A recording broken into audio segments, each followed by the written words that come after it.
Good morning students. Today I will start your SST class online. Dear students, for class 5th, today's our topic is chapter number 9. In our previous video we will complete our chapter number 7. Today we will start our chapter number 9. So let's start the reading. Our chapter number 9 is environmental pollution यानी कि पर्यावरण प्रदूषण. Our environment consist of land, air and water. जो हमारा environment है वो land, air and water से मिलकर बना है, यानी कि ज़मीन, हवा और पानी से मिलकर बना हुआ है. The contamination of the environment land, water and air by waste, smoke, chemical and other harmful substances is called pollution. हमारा जो एनवायरनमेंट है जैसे लैंड एंड वाटर और एयर, इनके अंदर कंटेमिनेशन यानी कि संदूषण, प्रदूषण के जो कारक हैं जैसे वेस्ट चीज़ें हैं या फिर स्मोक है, केमिकल्स हैं या और भी अदर हार्मफुल जो घटक हैं, सब्सटेंसेस हैं, वो सारे जब एनवायरनमेंट के अंदर आ जाते हैं तो क्या हो जाता है? पोल्यूशन हो जाता है, प्रदूषण हो जाता है. A waste substance that cause pollution is called a pollutant. जब वेस्ट सब्सटेंसेस जो हैं वो जिसके कारण पोल्यूशन होता है, जो तत्व होते हैं जिनके कारण पोल्यूशन होता है, उन्हें हम क्या कहते हैं? पोल्यूटेंट कहते हैं, प्रदूषक कहते हैं. टाइप ऑफ पोल्यूशन, कितने प्रकार का पोल्यूशन होता है? There are different types of pollution. हमारे अलग अलग प्रकार के पोल्यूशंस होते हैं जैसे air pollution, water pollution, soil pollution and noise pollution. हवा में पोल्यूशन जो होता है, पानी में जो होता है जल प्रदूषण, और हमारा मृदा प्रदूषण सॉइल पोल्यूशन जिसे हम बोलते हैं, और ध्वनि प्रदूषण नॉइस पोल्यूशन जो है. ये अलग अलग प्रकार के पोल्यूशंस, हमारे मेन 4 टाइप्स ऑफ पोल्यूशंस होते हैं. फर्स्ट है हमारा air pollution. Clean air is essential for a healthy environment and for the healthy life of all organism. साफ जो हवा है वो स्वस्थ एनवायरनमेंट के लिए और स्वस्थ लाइफ के लिए, स्वस्थ जीवन के लिए, सभी जीवित जीवों के लिए ज़रूरी है. It is very important to maintain the balance of various gases like oxygen, nitrogen, carbon dioxide, helium etcetera. ये बहुत ज़रूरी है कि जितनी भी गैसेज हैं एनवायरनमेंट के अंदर, उनका जो एक बैलेंस है वो बिल्कुल सही रहे. जैसे कौन कौन सी गैसेज है हमारी? Oxygen, nitrogen, carbon dioxide, helium आदि. इनका एयर के अंदर जो बैलेंस है वो बिल्कुल सही होना चाहिए. If because of any reason this balance get disturbed, it lead to air pollution and affect our health badly. क्या होता है कि अगर बाई चांस किसी भी कारण से हमारा जो ये एयर है इसके अंदर जो ये बैलेंस है गैसेस का, ये डिस्टर्ब हो जाता है, तो उसके कारण सभी की जो हेल्थ है उसके ऊपर ख़राब असर पड़ता है. Causes of air pollution. Air pollution के कारण क्या क्या हो सकते हैं? Air pollution is cause by a number of factors, some of them. Air pollution जो है वो बहुत अधिक कारकों से होता है. इनमें से कुछ क्या है? नेचुरल फिनोमिना है, पॉइजनस गैसेज है, और कटिंग ऑफ ट्रीज हैं, स्मोक फॉर डोमेस्टिक सोर्सेज है. यानी कि नेचुरल फिनोमिना यानी कि प्राकृतिक कारणों से भी हमारा एयर पोल्यूशन हो सकता है. जो जहरीली गैसें एनवायरनमेंट के अंदर आ रही हैं उनके कारण एयर पोल्यूशन हो सकता है. पेड़ों को काटने के कारण एयर पोल्यूशन होता है, और स्मोक फॉर डोमेस्टिक सोर्सेज, और घरेलू उपयोग के लिए जो धुआं, घरेलू कार्यों के लिए जो धुआं निकलता है उसके कारण भी हमारा एयर पोल्यूशन हो सकता है. अब नेचुरल फिनोमिना क्या है? The air is polluted by natural phenomena such as volcanoes, eruption. Air जो है, हवा जो है वो प्राकृतिक कारणों से भी पोल्यूट होती है. उसमें क्या हो सकता है हमारा? वोल्केनो इरप्शन यानी कि ज्वालामुखी विस्फोट, सैंडस्टॉर्म यानी कि धूल भरे जो तूफान चलते हैं वो, फॉरेस्ट फायर जंगलों में जो आग लग जाती है, and polling grain for plants. जो पेड़ पौधे हैं जो अनाज के, उनको जब जलाते हैं तो उनके कारण भी क्या हो जाता है? हमारा एयर पोल्यूशन होता है. The event and smoke, ash and gases into the atmosphere. जब ये कार्य सारे होते हैं इनके कारण जो धुआं है और जो गैसेज हैं वो एटमॉस्फेयर में जाती हैं, और उनसे क्या हो जाता है? नेचुरल फिनोमिना एक कारण बन जाता है हमारा एयर पोल्यूशन का.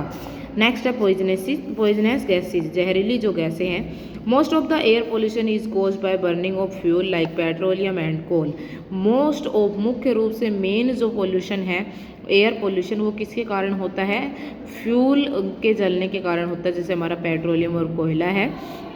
Factories and automobiles burn these fuels for power and release harmful gases like carbon monoxide, sulfur dioxide, ammonia etc. बड़ी बड़ी जो फैक्ट्रीज़ हैं या ऑटोमोबाइल जो हैं उनके अंदर क्या होता है, फ्यूल को जलाया जाता है पावर के लिए, और वो क्या करते हैं, बहुत जहरीली गैसें, नुकसानदायक जो गैसेज है जैसे कार्बन मोनोऑक्साइड है, सल्फर डाइऑक्साइड, अमोनिया आदि गैसें रिलीज करते हैं, छोड़ते हैं। Vehicular pollution is a major threat to the environment। जो साधनों से, व्हीकल से जो पोल्यूशन होता है वो भी एनवायरनमेंट के लिए मुख्य कारण है। एनवायरनमेंट पोल्यूशन के लिए harmful gases like carbon dioxide and sulphur dioxide are release from these vehicles. ये जो व्हीकल्स हैं इनके द्वारा क्या छोड़ा जाता है, carbon dioxide and sulphur dioxide gas छोड़ी जाती है। Solids such as soot and ash and harmful gases are present in the unburnt particles of fossil fuels। क्या होता है, जो धुआं है या फिर जो जहरीली गैसेज हैं, नुकसानदायक जो गैसेज हैं, वो ये जो कम जले हुए पदार्थ होते हैं इन पार्टिकल से निकलती रहती है। इसके कारण क्या होता है, एयर पोल्यूशन होता है। नेक्स्ट है cutting trees. Trees absorb carbon dioxide from the air and give of oxygen. पेड़ जो हैं वो एनवायरनमेंट से क्या लेते हैं, हवा से क्या लेते हैं, कार्बन डाइऑक्साइड लेते हैं और ऑक्सीजन को छोड़ते हैं। दस they keep the air clean. इसी के कारण हमारी जो हवा है वो क्लीन रह पाती है, क्योंकि हम जिस गैस को छोड़ते हैं उसको, कार्बन डाइऑक्साइड जो एनवायरनमेंट के अंदर है उसको जो ट्रीज़ हैं वो ऑब्जर्व कर लेते हैं और जो ऑक्सीजन गैस है उसको छोड़ देते हैं। These days unfortunately trees are being cutting down mercilessly to build road and buildings, make furniture etcetera. अब आज के समय में दुर्भाग्यवश जो हमारे पेड़ हैं उनको काटा जा रहा है और क्या किया जा रहा है, वहाँ पर रोड बनाए जा रहे हैं, बिल्डिंग बनाई जा रही है, या फिर उन पेड़ों को काटकर फर्नीचर बनाया जा रहा है। When the number of trees is any area is reduced, the quality of air goes down। अगर किसी स्थान पर अगर जो हमारे जो पेड़ हैं उनको काट दिया जाता है तो वहाँ पर एयर की जो क्वालिटी है वो कम होती चली जाती है, और किसी स्थान पर अगर पेड़ अधिक है तो उस वहाँ पर एयर की क्वालिटी भी अधिक हो जाती है। So dear students, I hope you understand and you read this chapter two time. Thank you. Good morning students, मैं मुकेश मैडम, आपकी हिंदी अध्यापिका MLP इंटरनेशनल स्कूल राजपुरा से। बच्चों, पिछली वीडियो में मैंने कराया था आपको पाठ 13 करत करत अभ्यास की जड़मत योद सुजान। ये पाठ हमने पढ़ा था, इसके शब्दार्थ कराए थे। आज हम करेंगे इसके अभ्यास कार्य। तो बच्चों, लिखित प्रश्न में हमारा पहला प्रश्न है, उचित विकल्प पर सही का निशान लगाइए। एकलव्य का परिवार कहाँ रहता था? एकलव्य का परिवार कहाँ रहता था? मंगल पर, जंगल में या नंगल में? तो इसका सही उत्तर होगा जंगल में। अगला प्रश्न है, एकलव्य ने किसे अपना गुरु माना? एकलव्य ने किसे अपना गुरु माना? अपने पिता को, विश्वामित्र को या द्रोणाचार्य को? तो इसका सही उत्तर होगा द्रोणाचार्य। आगे है, द्रोणाचार्य जी किन्हें शिक्षा देते थे? द्रोणाचार्य जी किन्हें शिक्षा देते थे? केवल क्षत्रियों को, केवल वैश्यों को या केवल ब्राह्मणों को? तो इसका सही उत्तर होगा केवल क्षत्रियों को। अगला प्रश्न है, अंधेरे में रोटी का कोर मुंह तक कैसे जाता है?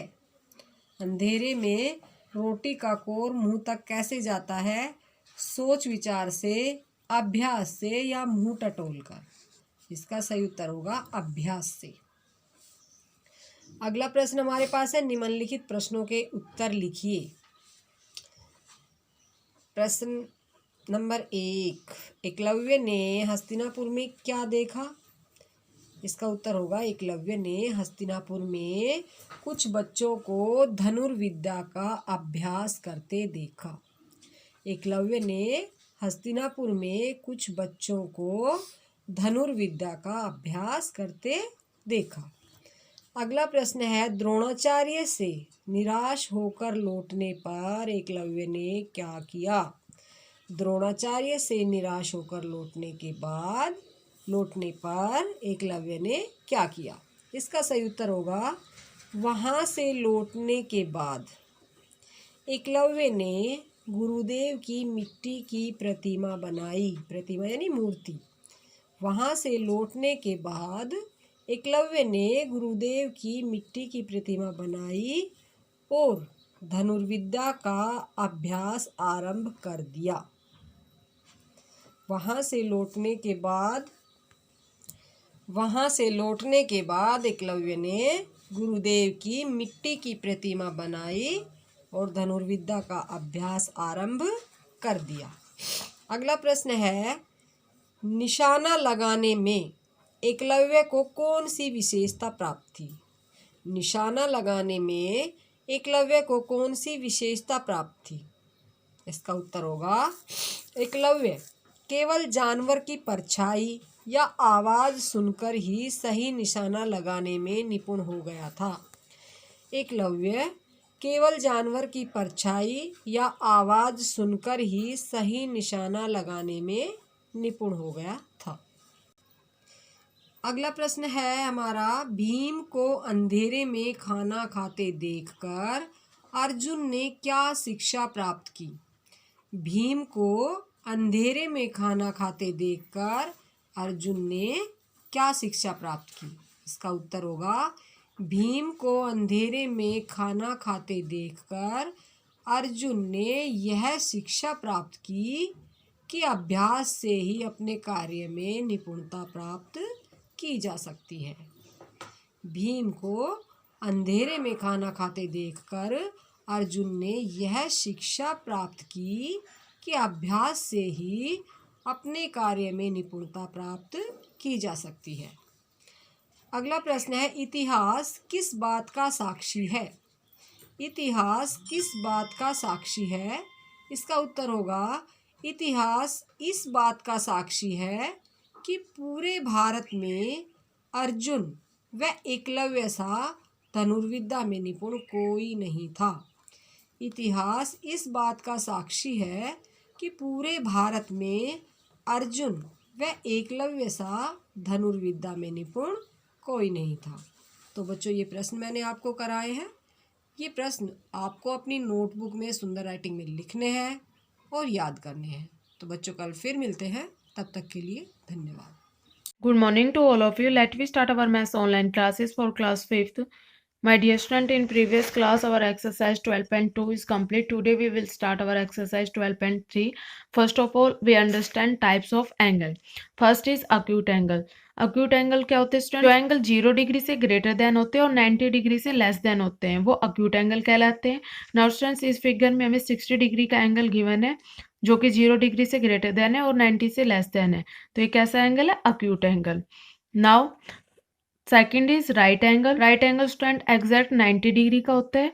नाउ से इस फिगर में गिवन है 90 डिग्री का एंगल, ये राइट एंगल है। Now next is obtuse angle. जो एंगल 90 डिग्री से ग्रेटर देन होते हैं और 180 डिग्री से लेस देन होते हैं, वो ऑब्ट्यूस एंगल कहलाते हैं।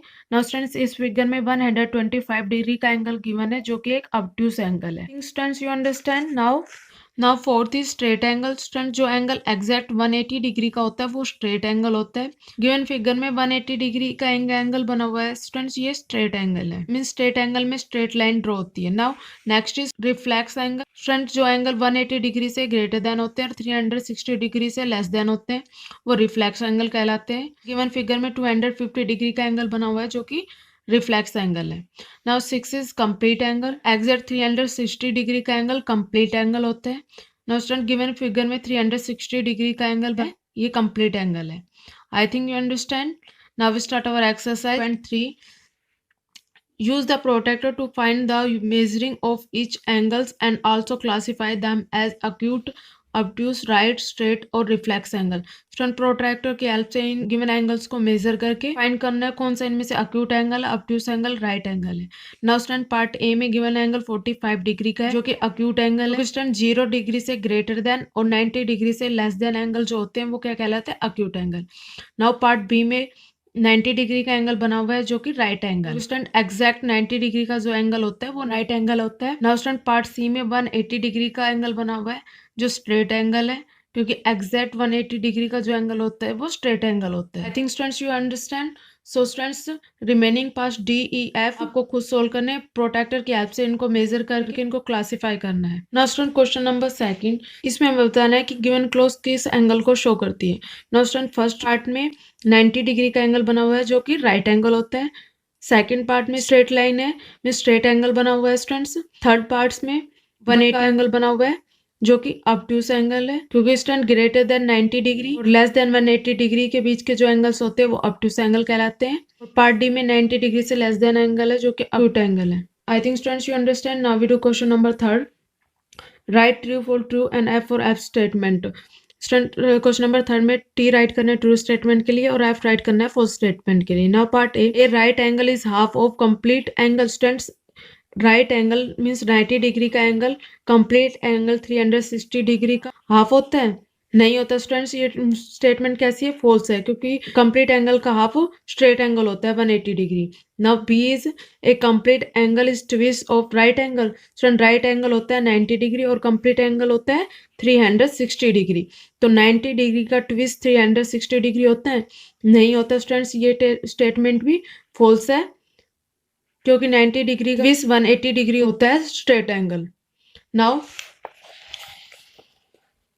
ए straight angle is half of the complete angle. Straight angle होता है स्टूडेंट्स 180 डिग्री, ये कंप्लीट एंगल में 360 डिग्री का हाफ होता है। ये स्टेटमेंट ट्रू है स्टूडेंट्स, तो टी राइट करेंगे। Now a protractor has measure from 0 degree to 180 degree. Student एक प्रोटेक्टर की हेल्प से 0 डिग्री से 180 डिग्री को मेजर किया जाता है। ये स्टेटमेंट भी ट्रू है, टी राइट करेंगे। Now question number 4, fill in the blanks. तो क्वेश्चन नंबर 4 में ब्लैंक्स गिवन उनको फिल करना है। Now part A the measure of a right angle is. Right angle student कितने पे मेजर होता है? 90 डिग्री पे। Now part B in a straight angle the two rays are. Straight angle में two rays क्या होती है? Opposite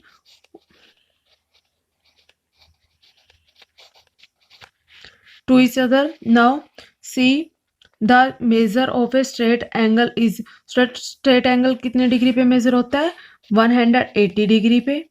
Now the obtuse angle is greater than a। obtuse angle किससे greater than होता है? right angle से, RIGST right, and less than किससे less than होता है? straight angle से, STRAIGST। Now part E the reflex angle is greater than a dash and less than a dash angle। Student reflect angle किससे greater than? Straight angle से, STRAIGST, and less than a किससे less than होता है? Complete angle से, COMPLETE। I think students you understand. Now we do question number 5th, using the diagram determine the measuring of each of the following angles. Student question number 5th में हमें एक diagram given है। इस diagram को protractor की help से major करके given angles guide करने। फॉर एग्जांपल एंगल ABF कितने डिग्री का है? 90 डिग्री का। आई think students you understand. So students protractor की हेल्प से आप इनको इजिली मेजर कर सकते हैं। आई think students you understand. So you do complete exercise 11.3। Thank you students, have a nice day. Morning all of you. Today I will start your science class online. I am Sonal, your science teacher. Dear student, in our previous class we read chapter 5. Today we will read remaining chapters. So let's start. कल हमने study किया था components of food. कौन कौन से थे? Protein, carbohydrates, fats, vitamins, minerals. आज हम पढ़ेंगे role of water and roughage, कि जो हमारा भोजन होता है उसमें किसकी भी जो बॉडी है हमारी उसमें वाटर का और रफेज का भी बहुत ज़्यादा रोल है। Along with A nutritious diet water and roughage also very essential. एक न्यूट्रियस डाइट के साथ साथ वाटर और जो रफेज होता है वो भी बहुत ज़्यादा ज़रूरी है। Water rid of waste from our body in the form of sweat and urine. जो वाटर होता है वो हमारा जो वेस्ट होता है बॉडी में वो किसकी फॉर्म में बाहर निकालता है? स्वेट, पसीने के रूप में और यूरिन के रूप में। It help us to maintain the body temperature. जो वाटर है वो किस में हेल्प करता है? मेंटेन करता है बॉडी के टेम्परेचर को। Roughage helps in removal of undigested food from our body. Roughage किस में हेल्प करता है? रिमूवल, जो हमारी बॉडी में अनडाइजेस्टेड फूड होता है उसको रिमूवल करने में हेल्प करता है। Corn and cabbage are important source of roughage. Corn और कैबेज क्या है? इंपॉर्टेंट सोर्स है। रफेज सबसे ज़्यादा कॉर्न और कैबेज में होता है। अब है balance diet. A balance diet is a diet that gives our body the nutrition it needs to function properly. जो बैलेंस डाइट होता है उसका मीन्स है संतुलित आहार या संतुलित भोजन। यह एक ऐसा भोजन है जो हमें क्या देता है, बॉडी को न्यूट्रिशन देता है। इट नीड्स टू फंक्शन, जिससे जो हमारी बॉडी है वो फंक्शन करती है properly. A balance diet has the right amount of nutrients. एक बैलेंस डाइट में क्या होते हैं, राइट अमाउंट ऑफ न्यूट्रिएंट्स होते हैं, यानी कि उसमें प्रोटीन भी होते हैं, विटामिन्स भी होते हैं, मिनरल्स, कार्बोहाइड्रेट्स, फैट्स होते हैं that our body required. It is imperative to a balance diet to keep ourselves healthy. इसलिए जो बैलेंस डाइट है वो बॉडी को क्या रखती है, healthy. Given below in the food pyramid, इस फूड पिरामिड में नीचे दिखाया हुआ है, ये क्या है, विद डिफरेंट फूड ग्रुप्स। इसमें डिफरेंट फूड ग्रुप्स है, जैसे sweets, dairy, eggs, vegetable oils, nuts and seed, fruits, vegetables, whole grains, legumes and soy. तो इसमें क्या है, the food pyramid shows the quantity and the number of serving of each component that we need to take a day. जो ये food pyramid है इसमें ये दिखा रखा है, जो भोजन है उसकी क्वांटिटी बता रखी है। That it is an ideal representation of the balance diet. ये क्या है, एक बैलेंस डाइट की आइडियल रिप्रेजेंटेशन, यानी कि जो हमारा भोजन है उसमें ये चीज़ शामिल होनी चाहिए। उसमें कार्बोहाइड्रेट्स भी होनी चाहिए, विटामिन्स भी, फैट्स भी, मिनरल्स भी, और कार्बोहाइड्रेट्स, विटामिन्स, मिनरल्स, प्रोटीन्स होनी चाहिए। अब आता है